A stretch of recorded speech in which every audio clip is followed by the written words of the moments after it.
Hello my dear students, आपका मेरे channel mathematics point पर स्वागत है। आपको मेरे चैनल पर एक से एक मैथ का ट्रिक और कॉन्सेप्ट देखने को मिलेगा। यदि आप लगातार हमसे जुड़े रहते हैं तो आप बहुत अच्छे से ग्रो करेंगे। आइए आज शुरू करते हैं थेल्स थ्योरम को। हेलो माय डियर स्टूडेंट्स, आज हम क्लास 10th के थेल्स थ्योरम को प्रूव करने जा रहे हैं। तो आइए देखते हैं। देखिए इसमें दिया क्या हुआ है और हमको प्रूव क्या करना है। If a line is drawn parallel to one side of a triangle to intersect the other two sides are divided in the same ratio। ठीक है, देखिए इसका हम सीधा सीधा मीनिंग समझते हैं। इसमें कहता क्या है, जैसे ABC एक ट्रायंगल दिया हुआ है। यदि एक साइड जैसे DE पैरेलल टू BC दिया हुआ है तो अन्य दो साइड कौन सा बचा हुआ है, AB और AC जो बचा हुआ है उसको सेम रेशियो में डिवाइड करता है। इसका मतलब AD बटे ये DB और AE बटे EC हमको प्रूव करना, वही यहाँ पर लिखा हुआ है। ठीक ना, से वही चीज हम यहाँ पर लिखे हैं। We are given triangle ABC in which a line parallel to side BC intersect other two sides AB and AC at D and E। वही देखिए D and E पे इसको इंटरसेक्ट कर रहा है रिस्पेक्टिवली। ठीक ना, we have to prove AD बटे DB एंड AE बटे EC। हमको AD बटे BD और AE बटे EC हमको प्रूव करना है। ठीक ना, अब यहाँ पर हमको कुछ न कुछ कंस्ट्रक्शन का जरूरत पड़ेगा। ठीक ना, जैसे कि यहाँ देखिए हम ज्वाइन कर देते हैं BE एंड CD। देखिए इसको, इस लाइन को और इस लाइन को हम इस लाइन को मिला दिए। उसके बाद हमको यहाँ परपेंडिकुलर एक ड्रॉ करना पड़ेगा और ऐसे। ठीक है, DM यहाँ एक कोई आप अपने मन से कुछ भी पॉइंट ले सकते हैं। यहाँ पर हम M ले लेते हैं और N ले लिए। ठीक ना, अब देखिए यहाँ पर अब हम यहाँ पर मान देते हैं प्रूफ। ठीक है, मेन चीज यहाँ से स्टार्ट होगा। एक बार हम लेंगे ADE area of triangle ADE बटे एरिया ऑफ ट्रायंगल BDE।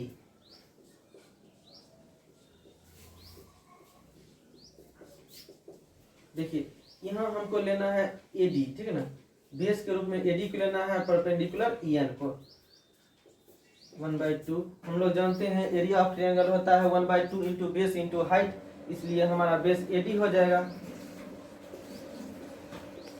और हाइट हो गया EN। ठीक है, देखिए अब इसका तो एरिया हो गया ले लिए। अब हमको BDE का एरिया लेना है। इसका 1/2 इंटू बेस BD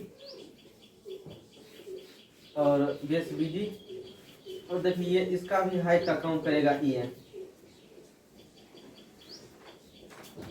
चूंकि जो ऑब्ट्यूज एंगल ट्रायंगल होता है, जो ऑब्ट्यूज एंगल ट्रायंगल होता है उसका जो हाइट होता है उसके बढ़ाए हुए साइड पे होता है। ठीक ना, इसलिए देखिए BD का बढ़ाया हुआ साइड है EN, ये जो BD का बढ़ाया हुआ साइड है ना DN, उसी पर ना ये इसका जो हाइट यहाँ से जो हम परपेंडिकुलर डाले हैं इसके बढ़ाए हुए साइड पर है। ठीक ना, तो एक ही काम कर ये जो ट्रायंगल है BD उसी का हाइट का ये काम करेगा EN। ठीक ना, तो EN कट गया, यहाँ पर हाफ हाफ खत्म हो गया। तो एरिया ऑफ ट्रायंगल ADE बटे एरिया ऑफ ट्रायंगल BDE बराबर हमको आ गया AD बटे BD। इसको इक्वेशन 1 मान लेते हैं। ठीक ना, तो अब हो गया। हम अब दूसरा लेते हैं। ठीक ना, अब लेंगे एरिया ऑफ ट्रायंगल ADE और DEC। ठीक ना, देखिए एरिया ऑफ ट्रायंगल ADE बटे एरिया ऑफ ट्रायंगल DEC। ठीक ना, देखिए ADE, अब हम इसका बेस AE लेंगे। ठीक है ना, AE और इसका हाइट का काउंट करेगा DM।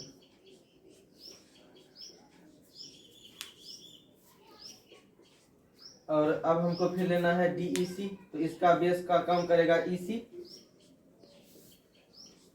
EC एंड हाइट का काउंट करेगा DM।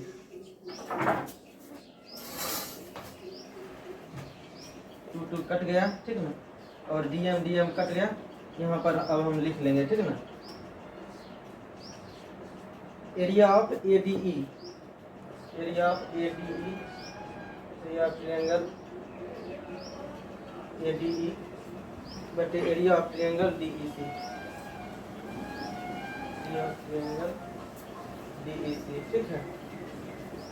बराबर हम यहाँ पर लिख देंगे AE बटे EC।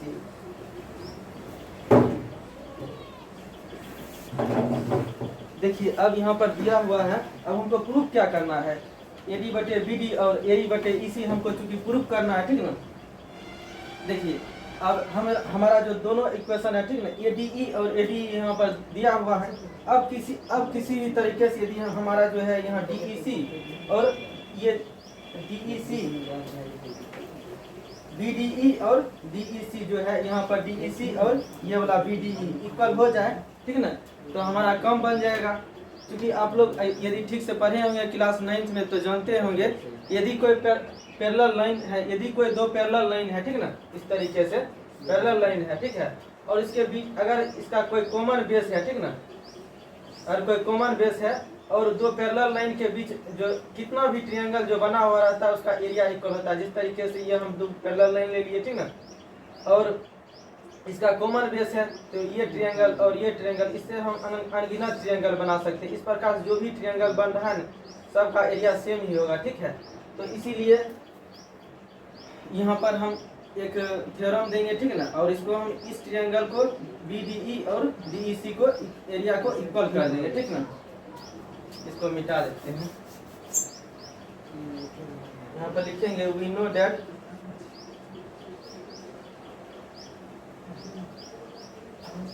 we know that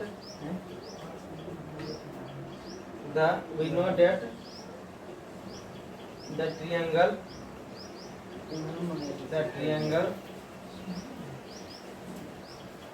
formed between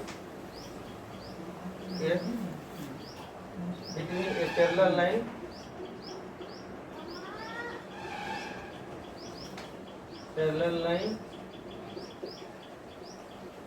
and a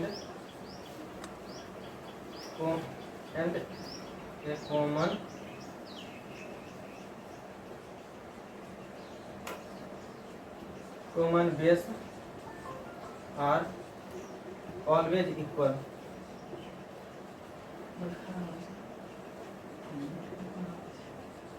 So area of BDE और एरिया ऑफ DEC क्या हो जाएगा, इक्वल हो जाएगा।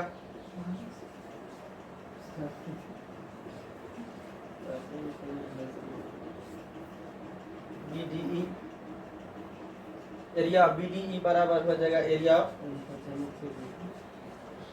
DEC, ठीक है। तो इसको हम इसको इक्वेशन 1, इसको इक्वेशन 2 और इसको इक्वेशन 3 मान लेंगे, ठीक ना। अब लिखेंगे फ्रॉम इक्वेशन 1, लिखेंगे फ्रॉम इक्वेशन 1, 2 एंड 3।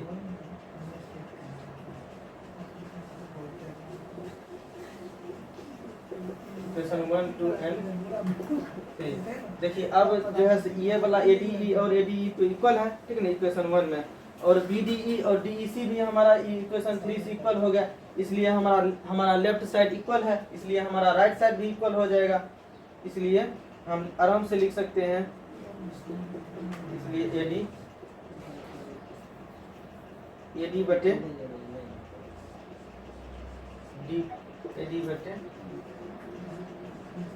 DB बराबर EE बटे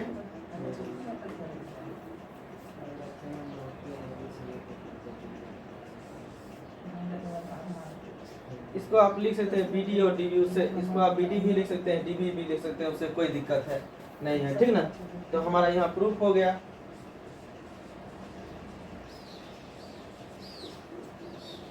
तो आज यहीं तक रहने देते हैं, ठीक है।